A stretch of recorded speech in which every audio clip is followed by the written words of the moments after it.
안녕하세요. 원리를 찾아라 진행의 박지원입니다. 네, 신중호입니다. 오늘 3대 지수는 장 초반부터 약세를 면치 못했습니다. 무엇보다 전날 장 마감 직후 실적을 발표한 테슬라가 비교적 잠잠했던 실적 시즌을 막 뒤흔들고 있는 느낌입니다. 네, 말씀하신 것처럼 테슬라는 10% 가까이 급락을 보였습니다. 우리가 어제 알고 있었죠. 기업의 이제 가격을 인하하다 보니까 마진이 조금은 안 좋게 나오고 그런 부분들이 반영이 되면서 주가가 급락을 했는데요. 이 영향으로 나스닥이 조금 더 보시면 아시겠지만 더 급락세를 보였습니다. 본격적으로 이제 기업 실적이 시작되다 보니까 기업별로 이제 등락이 엇갈리고 있는 상황이고 경우에 따라서는 테슬라처럼 시가총액 비중이 큰 기업의 어떤 변동성이 크게 되면 지수 자체가 흔들리는 모습이 나오는데 또 간밤에 마이크론이나 TSMC 같은 기업들은 또 플러스를 보였기 때문에 그 안에서 조금은 이제 어떤 흐름을 면밀하게 살펴봐야 되는 그런 거는 있는 것 같아요. 근데 이제 기업 실적이다 보니까 상방과 하방이 조금은 닫혀 있는 그 안에서의 어떤 변동성이 나타나고 있는 국면이다. 이렇게 보시면 될 것 같습니다. 네, 오늘 시장 그래서 첫 번째 소식으로는 테슬라 관련된 외신을 살펴보도록 하겠습니다. 파이널타임스의 기사입니다. 헤드라인은 이렇습니다. Criticizes Tesla for cutting EV prices. 테슬라의 가격 하락을 비판했다라는 헤드라인입니다. 그 이유 바로 테슬라의 이번 실적이 다른 주식들에게 영향을 줬기 때문입니다. 키포인트 바로 보시죠. 테슬라는 올해 1분기 순이익이 1년 전보다 24% 줄었습니다. 일단 이 전기차 가격 인하로 수익성이 떨어진 건데요. 물론 일론 머스크는 중요한 건 순이익이 아니야, 점유율이야 라고 말을 하지만 머스크의 이런 전략을 두고 시장은 차갑게 냉담한 모습을 보이고 있습니다. 다음 박스 보시죠. 우선 웰스파고는 단기 수익성 압박은 투자자들에게 우려사항이 될 것이라고 하면서 목표 주가를 하향 조정했습니다. 190에서 170달러로 내립니다.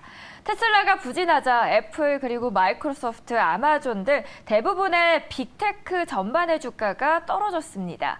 빅테크는 시가총액 최상위권 기업들인 만큼 도미노처럼 무너지면 3대 지수 전반에 영향을 줄 수밖에 없는 구조입니다. 저희가 관련된 차트도 보도록 하죠.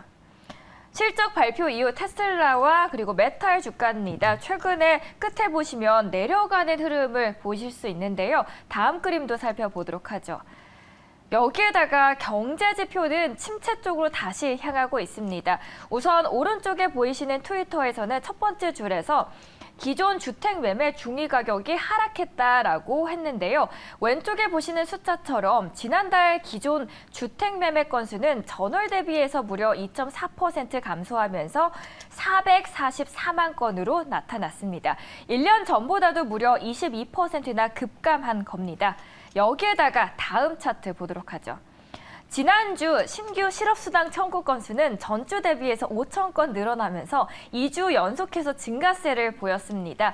심지어 연준 다수 인사들은 여전히 강경 긴축을 공언하고 있어서 투심은 더 떨어지고 있는 듯한 느낌인데요. 앵커님, 일단 활짝 꽃이 피었더니 갑자기 마른 하늘에 요즘은 소나기가 오는 듯한 기분이 듭니다. 전반적인 상황에서 우리 투자자분들은 시장 과연 어떻게 대응을 하면 좋을까요? 1분기가 이제 좀 지나고 2분기에 초입이 들어가다 보니까 이제 성적표가 나오는 그런 시즌이거든요. 그 시즌에 맞춰서 약간의 변동성이 나타나고 있는 부분입니다. 그러니까 일각에서는 이제 좀 연초부터 이어져 왔었던 사이클이 베어마켓 바운드, 즉 이제 시장이 하락 추세에서 약간의 반등이 나온 것이다라는 그런 뷰도 있지만 지금 최근에 보시면 아시겠지만 이 경기 선행지수는 이제 바닥을 찍고 있는 과정입니다. G20 글로벌 수입 증가율은 2월에 플러스로 돌아선 상황이고 아시는 것처럼 이제 우리가 흔히 고민하고 있는 긴축도 물론 5월에 한 번 더 올릴 수 있다라는 얘기를 하지만 시장에서는 5월에 올릴 가능성을 80% 이상 보고 있었던 상황이기 때문에 악재의 어떤 대세김질 정도로만 봐야 될 것 같아요.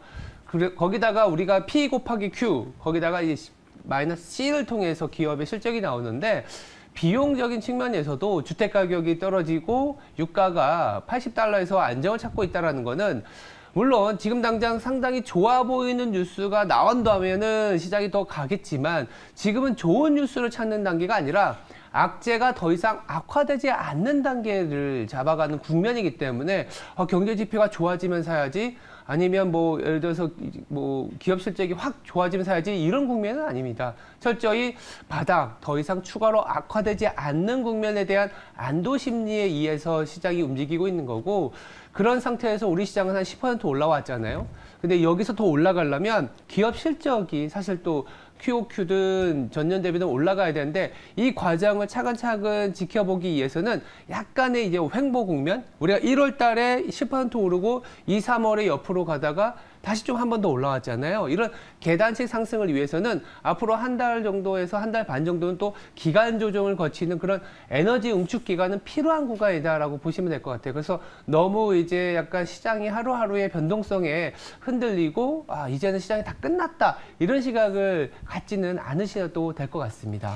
네, 사실 어제 우리 시장 거의 뭐 녹아내렸잖아요. 그래서 코스닥이 그랬죠. 그렇죠. 예. 그래서 많은 분들이 좀 두려워하시는 분들도 계실 텐데, 오늘 우리 시장에 테슬라의 영향을 받을지 아니면은 좀 모면하는 모습을 보여줄지는 끝까지 함께 하시면서 체크해 보시길 바라겠습니다.